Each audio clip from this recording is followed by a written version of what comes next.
The Electoral College, a system used to help elect a president. A system that was created over 2 centuries ago and is still being used in today's elections. In the past 20 years, 2 presidents have been elected who have lost the popular vote.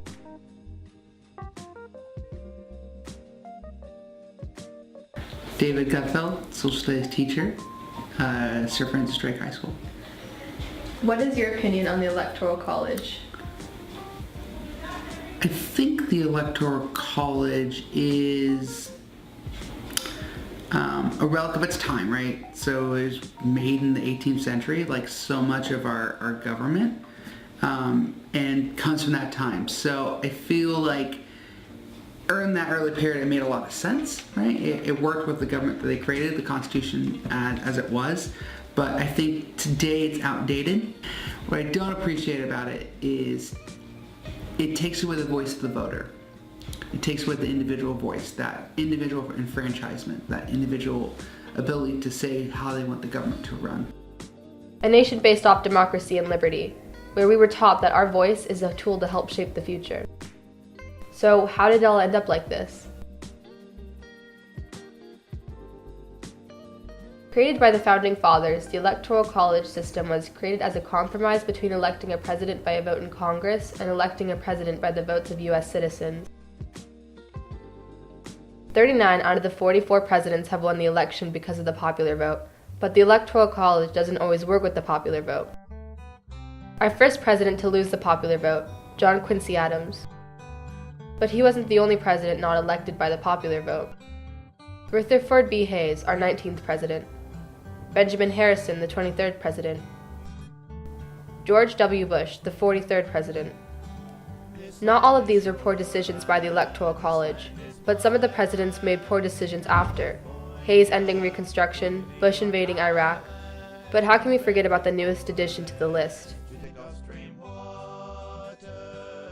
The United States of America is a democratic republic, meaning we are a democracy-based society. One would think we would use our democratic process when choosing the leader of our country, but we don't. A democracy is where the power lies with the people. But it isn't up to the people when voting for a president. In fact, a group of over 500 people get to do it. It's all about getting enough electoral college votes to win rather than people actually having their voices heard as a vehicle for government. Back in the day, it was a marvelous system, as it gave smaller states a voice. But now it gives each person an unequal amount of power.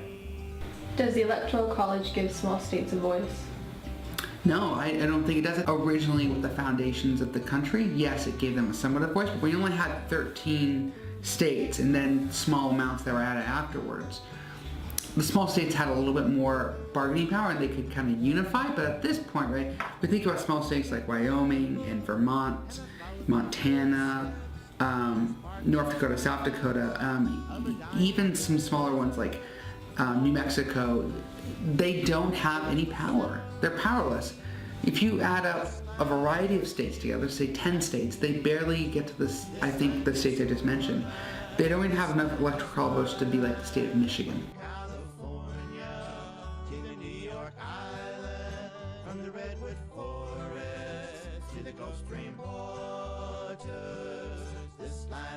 It truly would be better to change the Electoral College.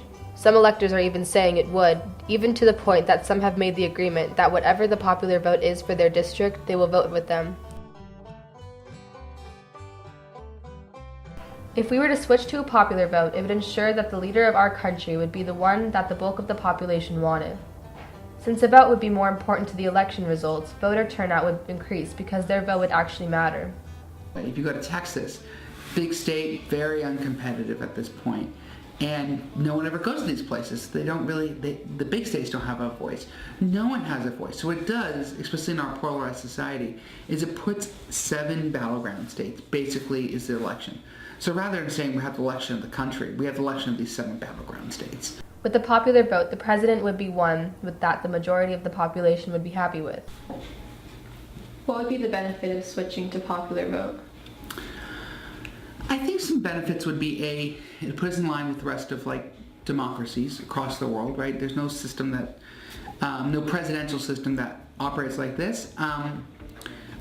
I would advocate for changing the way we elect president in this direct vote. A direct vote also has its challenges, but some of the positives is people feel that their voice is being heard.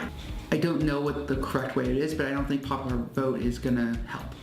Then it's going to be this situation where all of a sudden now it's like you're never going to go to any place outside of California, Texas, Florida, New York. It's going to change the dynamics the complete other way, because now people are just going to run to big cities and big states and rack it up. But we want an equitable distribution of power across the country. We want votes to matter and have kind of a weighted nature of them. How do we change the Electoral College? Well, unfortunately, you have to think about, we have to change the Constitution, so it's in the Constitution. So you have to go through the different steps to change the Constitution. So you can change it direct referendums across a bunch of states at conventions. You can change it through Congress passing amendments and each state legislator ratifying it. So it's really hard to do, and to do it you need to organize, right? You need to have a collective idea. You need to have a vision of what takes its place. Like, it's easy today to say Electoral College is not good. We don't like it because it's common, but we have to have a vision for what takes its place.